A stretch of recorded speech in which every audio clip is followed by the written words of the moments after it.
Aujourd'hui, c'est la Pentecôte. Amen. En rentrant du travail, je voyais depuis jeudi, il y a une synagogue pas loin de chez nous, là où je travaille. Les Juifs qui allaient célébrer la Pentecôte. Ils continuent de la célébrer, okay, parce qu'ils suivent leur calendrier et ils la célèbrent à toutes les années. Et c'est intéressant parce que, comme pour toutes les autres fêtes dans la parole de Dieu, qui avaient un sens caché dans l'Ancien Testament, Dieu s'est arrangé pour que cela soit révélé dans le Nouveau Testament. Amen. Amen. Et on veut regarder le sens de cette fête-là un peu aujourd'hui pour comprendre qu'est-ce que Dieu avait à cœur de faire. Amen. Amen. Il est écrit dans Colossiens au chapitre 2, à partir du verset 14, je remonte un peu plus loin. Il a effacé l'acte dont les ordonnances nous condamnaient et qui subsistait contre nous, et il l'a éliminé en le clouant à la croix. Il a dépouillé les dominations et les autorités et les a livrées publiquement en spectacle en triomphant d'elles par la croix. Au verset 16, Colossiens 2, verset 16. Que personne donc ne vous juge au sujet du manger ou du boire, au sujet des fêtes, d'une nouvelle lune ou des sabbats. Au verset 17, il dit, c'était l'ombre des choses à venir, mais le corps est en Christ. D'autres versions disent, la réalité, c'est Christ. Dans Hébreux chapitre 8, à partir du verset 5, le Saint-Esprit dit quelque chose de similaire. Dans Hébreux au chapitre 8, à partir du verset 5, le Saint-Esprit dit, il célèbre un culte. Il parle ici des Hébreux, des Juifs, qui étaient restés comme attachés à l'Ancien Testament et qui avaient rejeté la parole de Christ. Il dit à partir du verset 5, il célèbre un culte, image et ombre des choses célestes, comme Moïse en fut divinement averti lorsqu'il allait construire le tabernacle. Et Dieu lui disait, aie soin de tout faire d'après le modèle que je t'ai montré sur la montagne. Aie soin de tout faire selon le modèle que je t'ai montré sur la montagne. Il dit, il célèbre un culte, image et ombre des choses célestes. Il célèbre un culte, image et ombre des choses célestes. Un autre passage que je veux lire, celui-là c'est dans l'Ancien Testament. Les deux passages que j'ai lus là tendent à montrer, ou plutôt montrent que plusieurs choses dans l'Ancien Testament étaient voilées. Le sens était voilé. Et les gens parfois faisaient les choses sans comprendre exactement ce qu'ils faisaient. Mais Dieu ne fait pas les choses au hasard. C'est pour ça, par exemple, qu'il avait dit à Moïse, tu vas construire une arche de l'alliance avec laquelle vous allez m'adorer et célébrer. Mais attention, tu ne vas pas le construire n'importe comment. Je vais te montrer un modèle qu'il y a dans le ciel, parce qu'il y a une arche dans le ciel. Et tu vas construire comme la réplique de ce qui est dans le ciel. Et c'est avec ça que vous allez m'adorer. Et puis après les avoir sortis de l'Égypte, il les a amenés dans le désert et il a fait alliance avec eux. Et il dit dans Lévitique au chapitre 23, il leur dit, parle aux enfants d'Israël, c'est Dieu qui parle à Moïse, parle aux enfants d'Israël et tu leur diras, les fêtes de l'Éternel que vous publierez seront des saintes convocations. Voici quelles sont mes fêtes. Ce sont les fêtes de l'Éternel. Voici quelles sont mes fêtes. Et je veux que vous célébriez ces fêtes-là parce que c'est important pour moi. Au verset 3 de Lévitique 23, il dit, on travaillera 6 jours, mais le 7e jour et le sabbat, le jour de repos, il y aura une sainte convocation. Vous ne ferez aucun ouvrage. C'est le sabbat de l'Éternel dans toutes vos demeures. À partir du verset 4, il dit, voici les fêtes de l'Éternel, les saintes convocations que vous publierez à leur temps fixé. Le premier mois, le 14e jour du mois, entre deux soirs, ce sera la Pâque de l'Éternel. À partir du verset 6 jusqu'à 8, il leur parle de la fête des pains sans levain. À partir du verset 9, le Saint-Esprit a fait écrire ceci. Parle aux enfants d'Israël et tu leur diras, quand vous serez entrés dans le pays que je vous donne et que vous y ferez la moisson, vous apporterez au sacrificateur une gerbe, prémisse de votre moisson. Il faut dire qu'en Israël, il y avait deux saisons. Il y avait comme la petite saison qui est celle dans laquelle on est, et la grande saison qui était comme en automne. Il y avait la petite saison au printemps et la grande saison qui était en automne. Et ici, là, les prémices, là, c'était comme la petite saison. Okay? Il dit, vous y ferez la moisson, vous apporterez au sacrificateur. Donc, chacun devait prendre comme une gerbe dans son champ et l'apporter au sacrificateur. Et c'est la prémisse de la moisson. C'était comme un bourbon que tu retirais de ton plan et que tu amenais au sacrificateur. Et le sacrificateur devait comme balancer ça devant l'Éternel. Ok? Il agitera de côté et de l'autre la gerbe devant l'Éternel afin qu'elle soit agréée. Ça, c'est une fête de l'Éternel qui s'appelle les prémices. Le sacrificateur l'agitera d'un côté et de l'autre le lendemain du sabbat. Ça ne devait pas être fait n'importe quand, ça devait être fait le lendemain de la célébration de la sortie d'Égypte. Le lendemain de la célébration du jour où l'ange de l'Éternel était passé exercer un jugement sur Israël et où le sang qui était sur les linteaux des portes les avait gardés. Et souvenez-vous, il avait dit, vous allez célébrer cette fête-là de façon continuelle comme étant, comment on dit ça, le souvenir de ce que je vous ai sorti de l'Égypte. Et on sait tous que la sortie de l'Égypte représente la sortie du péché, n'est-ce pas? Amen. La sortie du péché, c'est ça la sortie de l'Égypte, c'est la sortie du péché. Je vais continuer, on est toujours dans Lévitique 23. Au verset 13, vous y joindrez une offrande de 2 dixièmes de fleur de farine pétrie à l'huile, comme offrande consumée par le feu, d'une agréable odeur à l'Éternel, et vous ferez une libation d'un quart de hin de vin. Vous ne mangerez ni pain ni épis rôtis ou broyés, jusqu'au jour même où vous apporterez l'offrande à votre Dieu. C'est une loi perpétuelle pour vos descendants et pour tous ceux, et dans tous les lieux où vous habiterez. Lévitique 23, verset 15. Voilà une autre fête. Depuis le lendemain du sabbat. Je sais qu'on lit l'Ancien Testament, c'est un peu compliqué. Moi, il m'a fallu lire ça plusieurs fois pour comprendre tout ce calendrier-là. Leur calendrier est vraiment différent du nôtre et parfois on se mélange. Pendant que nous, on compte les jours, eux, les jours se comptent suivant la lune et tout ça là, c'est pas facile en tout cas. Donc, depuis le lendemain du sabbat, du jour où vous apporterez la gerbe qui sera agitée d'un côté et de l'autre, vous compterez 7 semaines entières. Okay? Donc, depuis le lendemain du jour, vous allez célébrer la sortie de l'Égypte, qui est la Pâque.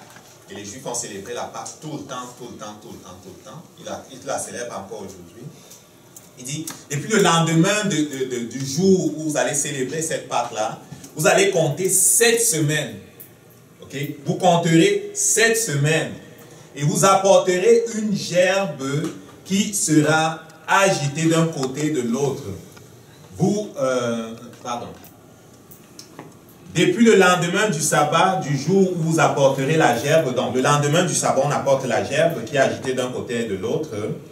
Au verset 16, on compte 7 semaines et on apporte le 50e jour jusqu'au lendemain du 7e sabbat, vous ferez une offrande nouvelle. On est mélangé, je vais répéter.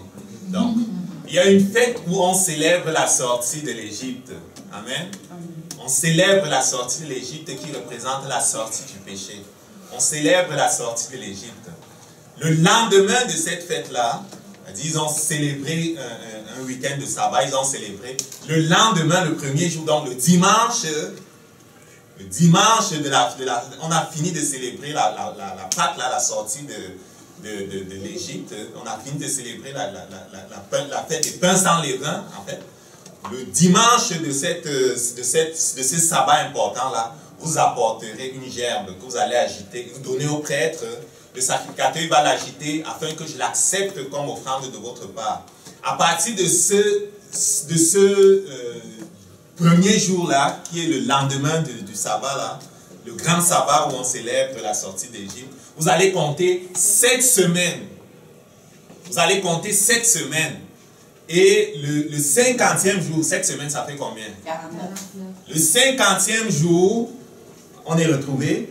Le 50e jour, vous compterez donc 50 jours jusqu'au lendemain du 7e sabbat. Ok, ça tombe aujourd'hui là. Okay?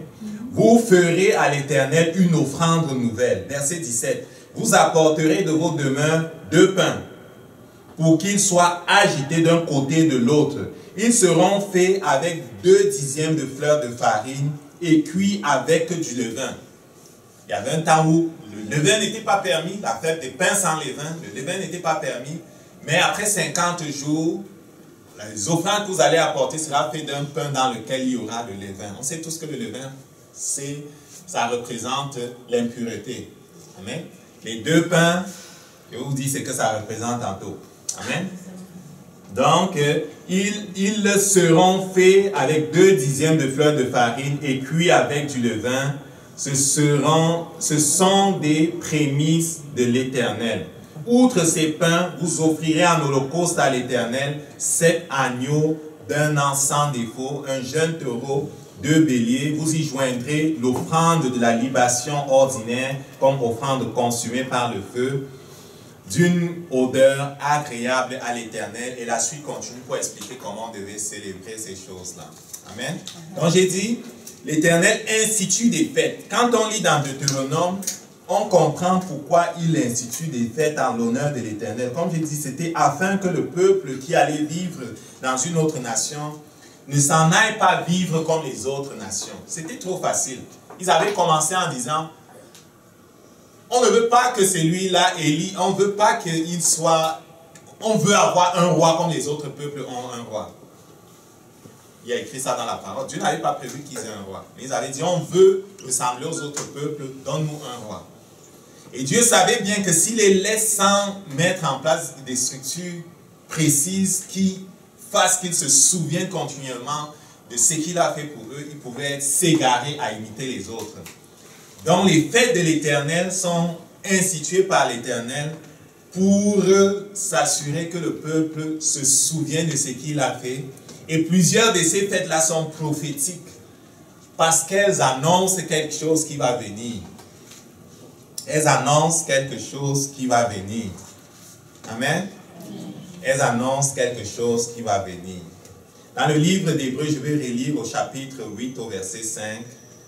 Il célèbre un culte image et ombre des choses célestes, comme Moïse fut divinement averti lorsqu'il allait construire le tabernacle. Et soin, lui dit-il, de tout faire d'après le modèle que je t'ai montré sur la montagne. Il y a beaucoup d'images dans l'Ancien Testament. Jésus-Christ est mort exactement, je reprendrai même à partir de l'entrée à Jérusalem. Jésus-Christ est entré à Jérusalem après la procession qui se faisait toutes les années. Il y avait une procession qui se faisait toutes les années, exactement comment dire ça? Je crois que c'est le 10e jour du premier mois. On devait présenter l'agneau. Et l'agneau qui allait être immolé allait pendant 4 jours être examiné pour s'assurer qu'il est sans défaut. Le 10e jour, il faut rentrer dans Exode 12, on devait présenter l'agneau. Pendant 4 jours, l'agneau devait être examiné. Donc à Jérusalem, cette Pâque spéciale-là, la procession comme les autres années entre. L'agneau entre et s'en va être présenté dans le temple. Mais il y a une autre procession, je l'ai déjà dit, qui s'est faite ce jour-là. Le Saint-Esprit a voulu que Jésus vienne overlapper dessus. C'était prévu qu'il ne devait pas passer un autre jour. Parce que tout était fait prophétiquement. Tout était fait sous forme d'ombre. Ils avaient un agneau, ils ne savaient pas que ça représentait Jésus. Est-ce qu'on comprend ça? Jésus est venu exactement le même jour. Jésus est allé directement dans le temple et s'est présenté à eux. Pendant 4 jours, vous pouvez voir que Jésus a discuté avec eux. Il a été comme examiné par eux. Et on l'a trouvé sans défaut. On a essayé de le piéger, on l'a trouvé sans défaut. Est-ce qu'on comprend ça? Il y a beaucoup de choses qui sont faites dans l'Ancien Testament et dans le Nouveau Testament, Jésus est venu overlapper dessus. Il est venu faire exactement au même moment que ça se passait pour donner l'explication des choses qui n'étaient pas claires. Donc Jésus-Christ est examiné, il est condamné, il est mis à mort. Jésus-Christ reste dans la tombe et il ressuscite quand? Il ressuscite le lendemain du sabbat. Quand il ressuscite le lendemain du sabbat, qui est-ce qu'il rencontre la première fois? Il se fait voir à qui pour la première fois? Il se présente pour la première fois. Il se révèle à Marie-Madeleine. Marie de Magdala, ou bien Marie de Magdala. Et il dit à Marie de Magdala, ne me retiens pas, car je ne suis pas encore monté vers mon Père. Ne me retiens pas, je ne suis pas encore monté vers mon Père. Si tu crois que c'est un hasard qu'il soit ressuscité le lendemain du grand sabbat, je veux te dire que ce n'est pas un hasard. Ce n'est pas un hasard qu'il soit ressuscité le lendemain du grand sabbat et qu'il dise à Marie et Magdeleine, ne me retiens pas, je ne suis pas encore monté vers mon Père.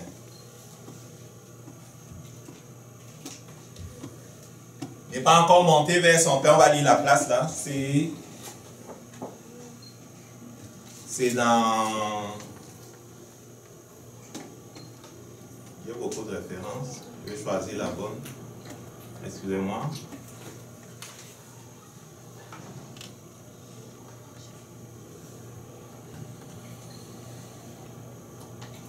Regardons dans Jean 20 au verset 17. Si ma référence est bonne. Dans Jean 20 au verset 17.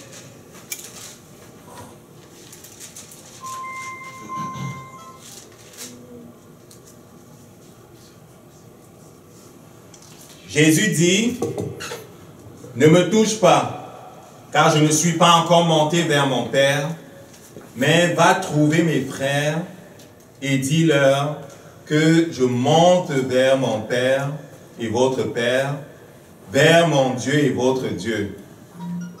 Amen. Marie alla annoncer aux disciples lequel avait vu le Seigneur et qui lui avait dit ces choses-là.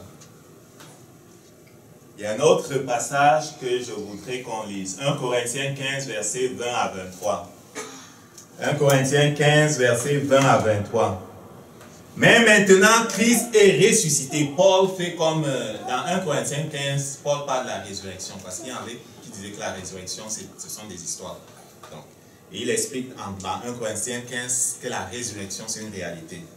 Au verset 20, il dit, mais maintenant, Christ est ressuscité des morts. Il est les prémices de ceux qui sont morts. Car puisque la mort est venue par un homme, c'est aussi par un homme qu'est venue la résurrection des morts. Et comme tous meurent en Adam, de même aussi tous revivront en Christ. Mais chacun en son rang. Christ comme prémisse, puis ceux qui appartiennent à Christ lors de son avènement. Le Père a institué dans l'Ancien Testament une fête qui s'appelle la fête des prémices. Le lendemain du grand sabbat, on devait enlever une gerbe, un prémisse de ta récolte que tu devais amener et au sacrificateur qui devait l'agiter devant Dieu. Le lendemain de la fête qui commémorait la sortie de l'Égypte, Jésus-Christ ressuscite des morts il rencontre Marie Magdeleine, il dit attention, je ne suis pas encore monté vers mon Père. Quand on agitait la gerbe, c'était afin qu'elle soit acceptée, agréée de Dieu. Jésus-Christ est venu, il a marché sur la terre, il est allé dans la mort, il est ressuscité des morts. Il fallait qu'il monte au ciel comme prémisse pour être agréé de Dieu. Tu comprends ça? Donc il est monté vers le Père pour être agréé de Dieu en tant que sacrificateur lui-même. Il est sacrificateur, Jésus. Il monte vers le Père afin d'être agréé de Dieu. Une fois qu'il sera agréé de Dieu, il redescendra sur la terre. Et le soir de ce jour-là, il entre dans la salle où se trouvent ses disciples. Il dit que la paix soit avec vous. Mais ce que je souligne ici, c'est que ce qui était ombragé dans l'Ancien Testament, à savoir la fête des prémices, Jésus-Christ est venu donner son vrai sens. Sans le savoir, les gens agitaient d'un côté et de l'autre quelque chose qui était comme les prémices de leur récolte. Et ici, le Saint-Esprit dit, Jésus-Christ est le premier de plusieurs qui viendront, les prémices. Et avec lui, on est même les prémices de ce que Dieu veut faire dans ce monde-ci. Amen.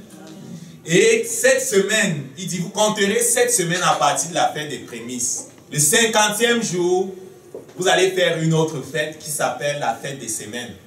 Ils appellent la fête des semaines. Et à l'occasion de ces fêtes, la Bible te dit que tous les Juifs voyageaient de partout pour venir à Jérusalem. Au moins 3 fois par année, ils voyageaient. C'était les fêtes de pèlerinage, venaient à Jérusalem. Et donc, le 50e jour de cette fête de semaine particulière-là, où Jésus avait, pendant la fête des prémices, s'était révélé à Marie de Magdeleine et puis à ses disciples, était monté au ciel pour se présenter à Dieu afin d'être agréé après ce qu'il avait accompli. Le 50e jour, de nombreuses personnes venues de partout, de l'Égypte, de la Libye, on est dans Acte 2, de partout, étaient à Jérusalem afin de célébrer la fête des semaines. Et alors qu'ils sont en train de célébrer la fête des semaines, cette fête pendant laquelle un des sacrifices ou des offrandes qu'on faisait, c'était 2 pains qui représentent les 2 alliances, qui étaient faites avec du levain qui représente l'impureté et la réalité de ce que, bien qu'ils sont sortis de l'Égypte, leur cœur était encore en Égypte, il y avait encore de l'impureté dans le peuple, bien qu'ils soient sortis de l'Égypte. Moïse a eu tellement à faire avec eux parce qu'il y avait encore de l'impureté en eux.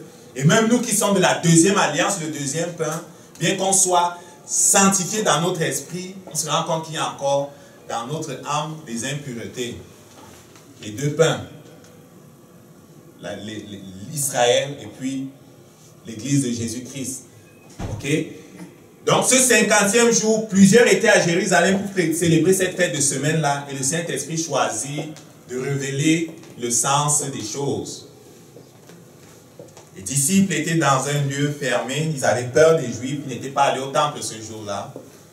Et selon la promesse de Jésus-Christ, il vint comme un grand coup de vent on va le lire.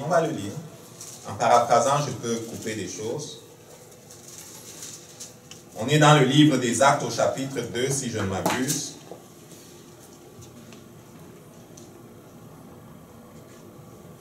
Au chapitre 2?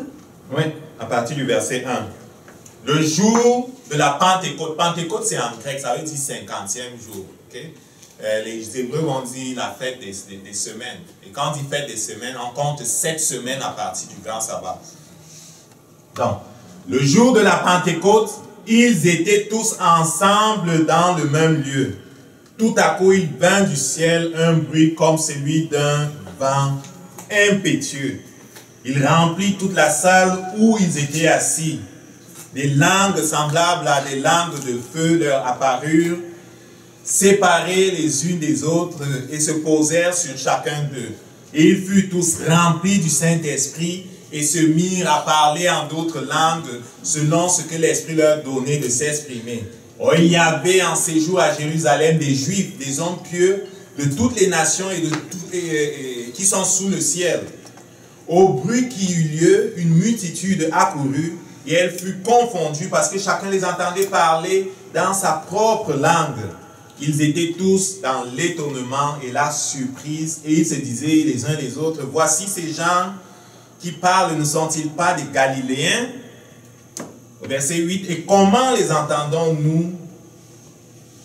Et comment les entendons-nous dans notre propre langue à chacun, dans notre langue maternelle, Parthes, Mèdes, Élamites, ceux qui habitent la Mésopotamie, la Judée, la Cappadoce, le Pont, l'Asie, la Phrygie, la Pamphylie, l'Égypte, le territoire de la Libye voisine, de Cyrène, et ceux qui sont venus de Rome, juifs et prosélytes, crétois, arabes, comment les entendons-nous parler dans nos langues les merveilles de Dieu?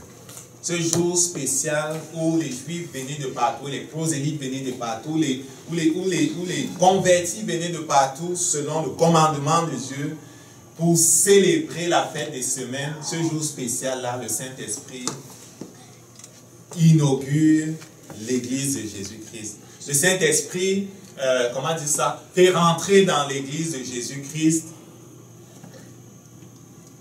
apporte dans l'église de Jésus-Christ une sorte d'unité et déclare que c'est quelque chose d'universel, parce qu'il parle dans toutes les langues les merveilles de Dieu. Il apporte l'unité à l'église, il apporte la puissance de Dieu et on les voit parler en toutes les langues. Et c'était la promesse de Dieu. Le Saint-Esprit vient dire, cette fête que vous avez pendant longtemps célébrée sans comprendre le sens, voici ce que cela veut dire en fait. Amen. Amen. Donc, la Pentecôte, c'est quoi? Pour la fête des semaines, c'est la fête qui était célébrée comme 7 jours, 7 semaines, pardon, à partir du grand sabbat, du lendemain du grand sabbat, où les gerbes étaient agitées. Jésus-Christ est monté se présenter à Dieu afin d'être agréé. C'est lui les prémices. 7 semaines, et on devait célébrer cette fête-là. Et pendant qu'on célébrait cette fête, il y avait 2 pains qui représentaient l'ancienne, en tout cas, qui représente l'ancienne alliance et puis la nouvelle dans laquelle on est. Et ce jour-là, l'Église est née. Et la puissance du Saint-Esprit est venue parce qu'il faut comprendre ce que le Saint-Esprit fait. Le Saint-Esprit nous baptise dans le Christ. Le Saint-Esprit nous place dans le Christ. Le Saint-Esprit nous place dans l'Église. Amen. Il nous transfère le chrétien dans l'Église. Le Saint-Esprit, donc, ce jour-là, a fait naître l'Église. Et c'est une Église qui est appelée à aller vers les nations. Parce que ceux qui viennent de partout les entendent parler. Amen. Ce qui est important aussi de souligner ici, c'est que 10 jours avant, Jésus-Christ leur avait dit, ne quittez pas Jérusalem. Ne quittez pas Jérusalem. Il était resté avec eux pendant 40 jours. Il leur avait réexpliqué les choses. Il s'était montré, ressuscité même à plus de 500 personnes. Il leur avait réexpliqué les choses. Il leur avait réexpliqué le plan de Dieu. Il leur avait dit, écoutez, ne quittez pas Jérusalem, mais attendez la promesse. Attendez la promesse que le prêtre a annoncée par Joël. Le Saint-Esprit doit venir. Attendez la promesse. Ils ont attendu. Le 10e jour, ça tombait exactement le jour où on célébrait la fête des semaines. Ils étaient à Jérusalem et c'est ce qui se passe. Et les gens qui les voient ne comprennent pas. Mais quand on lit, on voit Pierre qui leur explique que, écoute, ça c'est ce qui avait été promis par le prophète Joël. C'est ça que vous voyez là. Le Saint-Esprit qui est répandu sur tout le monde parce que Dieu a à cœur de toucher tout le monde. Amen. Mais cette prédication-là n'a pas commencé, où l'Église n'est pas née avant que le Saint-Esprit ne vienne sur eux, quoi. Amen. Le Saint-Esprit est venu pour les mettre en route vers le monde, comme Jésus avait dit. Vous recevrez une puissance, le Saint-Esprit survenant sur vous, et vous serez mes témoins jusqu'aux extrémités de la terre. Amen. Beaucoup venaient à Jérusalem célébrer l'Éternel en apportant des pains qu'on devait agiter. Mais Dieu, ce jour-là, révèle le sens du deuxième pain, ou bien même le fait naître à la réalité le deuxième pain qui est l'Église. Et certaines traditions pensent que cela coïncide avec le jour où Moïse est descendu de la montagne avec les 2 tables. Moïse qui descend de la montagne avec les 2 tables après avoir passé au moins 40 jours là-bas pour les recevoir des mains de Dieu. Cela correspond à peu près à la même période où le Saint-Esprit descend. Moïse descend avec les tables, il institue l'ancienne alliance. C'était le début de l'ancienne alliance. Le Saint-Esprit qui descend, le début de la nouvelle alliance. Amen. Vous savez que la nouvelle alliance vient sortir les gens de la situation où ils étaient faisant les choses sans comprendre le sens pour les introduire dans la réalité des choses. Et le Saint-Esprit dit donc qu'on ne vous trouble pas avec les sabbats, les anges, les fêtes de ci et de ça, parce que c'était des choses ombragées. C'était des choses cachées qui étaient célébrées. La réalité, c'est en Christ, dans Hébreux 8, verset 5. Il célèbre un culte, image et ombre des choses célestes. Moïse fut divinement averti lorsqu'il construisit le tabernacle et soin de tout faire selon le modèle qui t'a été montré. Lui, il célèbre quelque chose qu'ils ne comprennent pas, mais Dieu l'a révélé. Amen. La révélation, ou bien ce qu'on doit comprendre, nous aujourd'hui, qui est écrit comme le jour de la Pentecôte, la naissance de l'Église de Jésus-Christ, c'est que on a vraiment besoin que Dieu nous révèle les choses cachées, afin que on ne fonctionne pas dans les ténèbres. On a vraiment besoin de prier qu'il nous révèle les choses cachées, afin qu'on en comprenne le sens. Que ce soit dans l'Ancien Testament, ou bien que ce soit même dans son cœur, on a besoin de comprendre. Parce que quand tu comprends comme ça, tu comprends que Dieu ne fait pas les choses au hasard. C'est beau de voir que Jésus-Christ a accompli exactement tout ce qui avait été annoncé. Il n'y a rien qui est fait au hasard par Dieu. Et je veux même te dire que ta vie n'est pas un hasard. Ta vie n'est pas un hasard.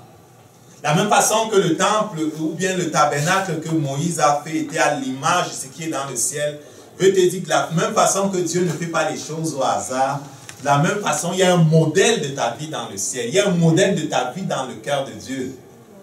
Et tu as le choix, à quelque part, de dire, Dieu, je veux vivre selon le modèle qui est dans ton cœur, plutôt que selon le modèle que la société me présente. Prends bien soin de faire les choses selon le modèle que je t'ai montré. Amen. Et les choses qui étaient cachées, Dieu le révèle ce jour-là. La signification des pains, on l'a compris après, mais les gens ne comprenaient pas. Amen. Mais si tu as faim, il va te faire comprendre d'autres choses. La question que je veux poser, c'est une question que je veux poser, qu'on pose dans le Saint-Esprit, la pose tout le temps. Je connais la femme d'un ministre de Dieu qui l'a posée pratiquement à toutes les personnes qu'elle a rencontrées. Une question qui peut être gênante, mais c'est une question qui est intéressante parce que c'est censé nous amener là où Dieu nous veut, quoi. Amen. Le désir de mon cœur, c'est d'être là où Dieu veut que je sois. C'est avoir ce que Dieu veut que j'aie.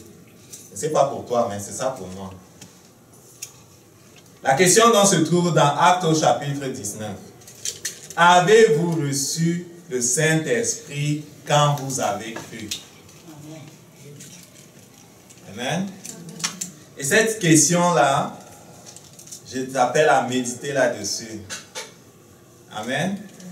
Je t'appelle à méditer là-dessus. Si tu penses que tu l'as reçu, est-ce que ça a apporté un changement? Parce que le Saint-Esprit qui vient apporter un changement dans la vie des disciples. Ils étaient cloîtrés dans cette chambre haute. Ils n'étaient plus que 120.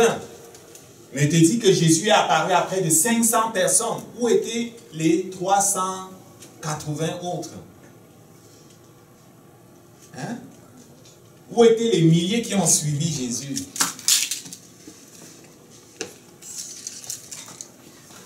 Hein? Qu'est-ce que cela veut dire? Cela veut dire que quand la vie passe, des challenges arrivent, il y en a qui démissionnent. Amen. Donc les disciples qui étaient dans cette chambre haute, plus que 120 sur des milliers,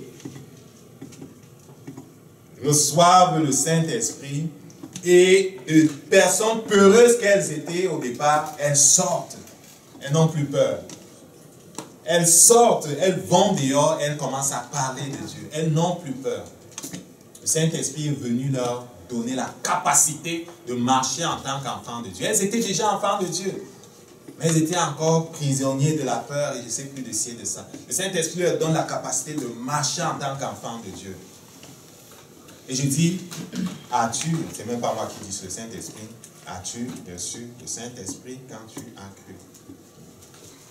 Je vais finir en lisant dans Acte 8, le Saint-Esprit transporte Philippe qui prêche à un certain endroit en Samarie. Philippe a fait un ministère extraordinaire en Samarie.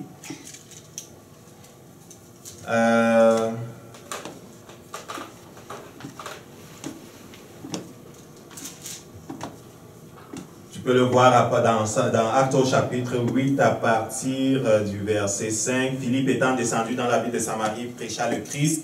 Les foules tout entières étaient attentives à ce que disait Philippe lorsqu'elle apprit et vit les miracles qu'il faisait. Okay? Le Saint-Esprit faisait des choses extraordinaires à travers lui. Verset 7. Car les esprits impurs sortaient de plusieurs démoniaques en poussant de grands cris et beaucoup de paralytiques, de boiteux furent guéris. Il eut de grandes joies dans cette ville. Il y avait auparavant dans la ville un homme appelé Simon, c'était un magicien qui étonnait les gens. Mais quand Philippe est venu, ce Simon-là était comme... il n'existait plus, quoi.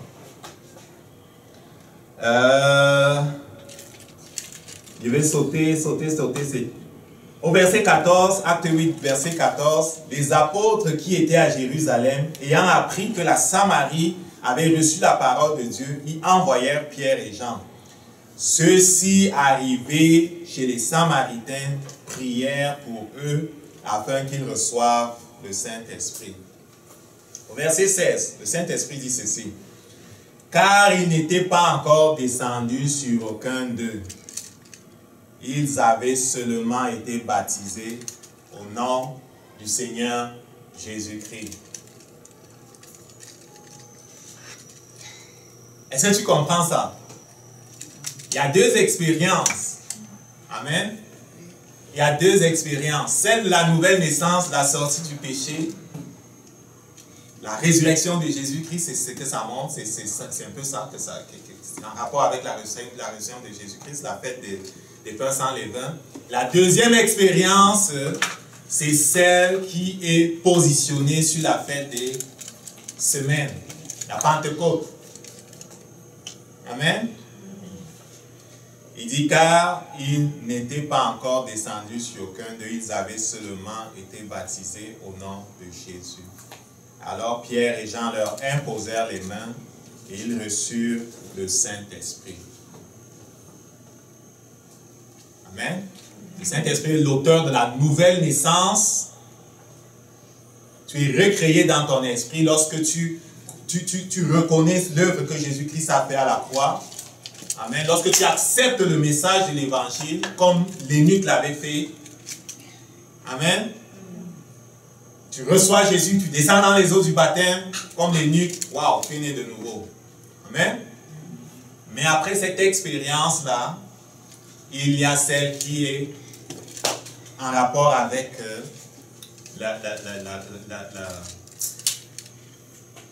qui est en rapport avec la fête des semaines. Mais comme dans l'Ancien Testament, je veux dire au contraire, l'Ancien Testament, tu n'as pas besoin d'attendre 7 semaines, ok? Ce n'est pas ce que j'ai dit. Parce que dans la maison, par exemple, de Corneille, le baptême dans le Saint-Esprit s'est fait avant le baptême d'eau. Pour le cas de Paul, le baptême d'eau s'est fait juste avant le baptème dans le Saint-Esprit. Tu regardes comment celui qui allait prier pour lui, ça s'est passé. Donc, mais c'est deux expériences. Amen. Ce que je veux dire, c'est que tu n'as pas toujours besoin que quelqu'un te mette la main sur la tête pour que cela se passe. Amen. C'est une façon. La même façon que la guérison, quelqu'un peut mettre la main sur toi pour que ça se passe. La même façon, tu n'as pas besoin qu'on mette la main sur toi toujours. Tu peux le recevoir directement. Ce que Dieu a promis, on peut le recevoir de plusieurs façons. Le baptème dans le Saint-Esprit aussi, parce que c'est une promesse du Père. Il suffit que tu le demandes. Je connais quelqu'un qui est un ami. Il avait voyagé, il était en Europe, il est toujours en Europe. Il travaille pour le Seigneur là-bas. Il a été dans une église où on enseignait ces choses qui n'étaient pas enseignées là où il était avant. Amen. Et il disait que je ne veux pas qu'un homme le fasse pour moi. Je veux pas que ce soit comme si c'est dans la chair que ça se passe et tout. Mais prier, Jésus baptise, parce que c'est Jésus qui baptise. Jean-Baptiste avait bien dit, moi je vous baptise d'eau, mais il vous baptisera du Saint-Esprit et du feu. Alors il priait. Un jour, pendant qu'il dormait en rêve, il voit Jésus lui-même qui vient prier pour lui. Et dans le rêve même, il commence à parler en d'autres langues. Il se réveille parlant en d'autres langues. Je crois qu'il a été baptisé dans le Saint-Esprit ce jour-là, cette nuit-là. Amen. Donc il y a plusieurs façons. Si tu pries Dieu et que tu demandes dans la foi, tu vas le recevoir. Tu dois t'attendre à le recevoir, tu vas le recevoir. Amen.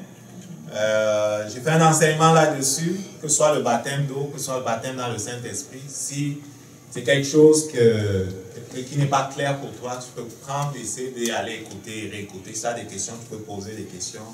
On est là pour répondre. Amen. Le Saint-Esprit veut que tu sois complet. Jésus dit aux disciples, n'allez pas prêcher. C'est urgent, je veux que les hommes soient sauvés, c'est important qu'ils soient sauvés, c'est urgent. Mais n'y allez pas comme ça. N'y allez pas comme ça. Vous avez besoin de puissance pour marcher comme enfant de Dieu. Jésus lui-même a été prophétiquement avant nous baptisé quand il est sorti de l'eau. Le Saint-Esprit est descendu sur lui. Il a été baptisé dans le Saint-Esprit. On se souvient? Jean-Baptiste a vu le Saint-Esprit descendre sur lui sous forme de colombe. Et le Père a dit, c'est mon fils. Écoutez-le. Donc, tu as besoin du Saint-Esprit si tu veux ressembler à Jésus. Le Saint-Esprit, c'est lui qui pourvoit à ta nouvelle naissance, mais tu as besoin, comme les disciples nés de nouveau, d'être baptisés, de recevoir la capacité de marcher en tant qu'enfant de Dieu, ça dit dans la puissance. C'est pour ça qu'il dit, mais vous recevrez une puissance de cet esprit survenant sur vous et vous serez mes témoins. Amen. On va se lever pour terminer en rendant grâce à Dieu. On va se lever pour dire merci à Dieu. On va dire merci à Dieu parce qu'il nous a approuvés. Jésus-Christ est le prémisse. Il y a un verset dans la parole de Dieu que j'aime tellement. C'est Romains 8, verset 29. Je vais le lire pour terminer. Jésus-Christ n'est pas le seul prémisse. Nous sommes prémices avec lui. Et c'est ça qui est bon, quoi. Romains 8, verset 29.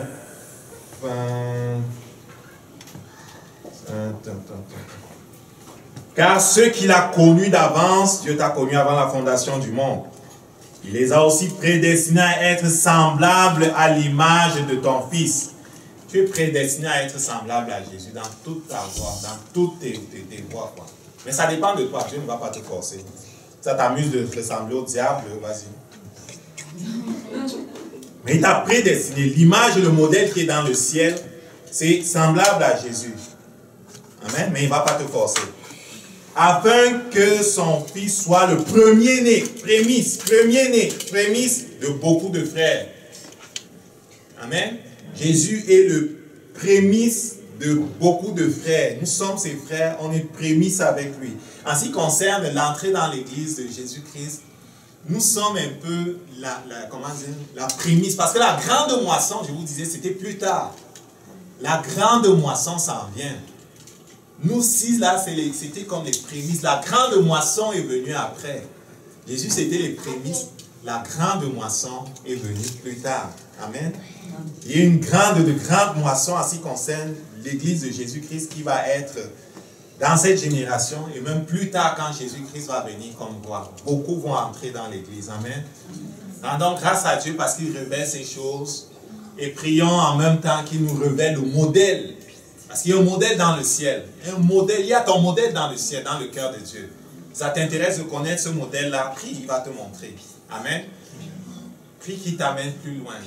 Rends grâce à Dieu en même temps. Rends grâce et dis merci. Merci pour la vie. Merci pour sa parole. Merci pour son esprit.